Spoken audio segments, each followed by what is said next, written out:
తనకి జరుగుతున్నటువంటి పరిస్థితి అంతా దేవుడికి తెలుసు.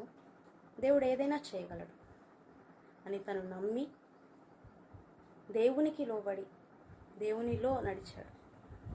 ఐగుప్తు దేశంలో దాసుడిగా వెళ్ళిన తర్వాత కూడా నేను అనుకుంటూ ఉంటాను, తన యొక్క పని అంతా అయిపోయిన తర్వాత, దాసుడుగా అంటే ఎన్ని పనులు ఉంటాయో కదా, వాళ్ళ ఒక ఇంట్లో దాసుడిగా చేయబడ్డాడు. ప్రతి పని చేసిన తర్వాత, తన పని అయిపోయిన తర్వాత ప్రతిరోజు పడుకునే ముందు ఖచ్చితంగా దేవుని ప్రార్థన చేసుకుంటూ ఉండేవాడు. తన పరిస్థితిని అంతా కూడా దేవుడికి చెప్తూ ఉంటాడు అని అనుకుంటూ ఉండేదాన్ని. ఎంతటి పరిస్థితుల్లో అయినా, ఎలాంటి పరిస్థితుల్లోనైనా యోసేపు దేవుణ్ణి విడిచిపెట్టలేదు.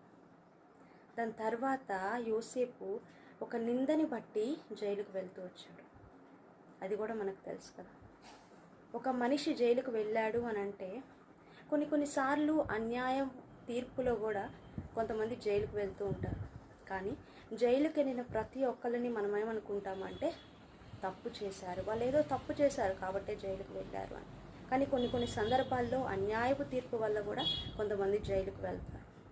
అలానే యోసేపు కూడా జైలుకు వెళ్ళాడు. జైలుకు వెళ్ళినప్పుడు దేవుడు యోసేపుకి 2 తలాంతులు ఇచ్చాడు.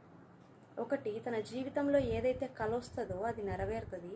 రెండవది, తన జీవితం ఏవైతే ఒకళ్ళకి కల వచ్చినప్పుడు ఆ కళకి భావాన్ని చెప్పేటువంటి తలాంతిని దేవుడు యోసేపుకి ఇస్తాడనమాట. సో ఆ తలాంతిని చెరసాలలో ఉన్నప్పుడు కూడా దేవుని తలాంతిని ఉపయోగించాడు. నేను చెరసాల్లో ఉన్నాను కదా, జైల్లో ఉన్నాను కదా, అందరు నన్ను తక్కువగా చూస్తారు. ఒక తప్పు పని చేసి ఇక్కడికి వచ్చావు, మరి దేవుడి తలాంతు అని చెప్పి నువ్వు ఎలా వాడుతున్నావు అని అనుకుంటారని యోసేపు వాళ్ళ కోసం ఆలోచించలేదు. కానీ దేవుడు నాకు ఇచ్చిన తలాంతుని నేను నమ్మకంగా చేయాలి అనే ఉద్దేశంతో యోసేపు ఎక్కడున్నా, ఎంతటి నిందకరమైన పరిస్థితుల్లో ఉన్నా, అవమానకరమైన పరిస్థితుల్లో ఉన్నా కానీ యోసేపుకి దేవుడు ఏదైతే తలాంతిని ఇచ్చాడో ఆ తలాంతిని నమ్మకంగా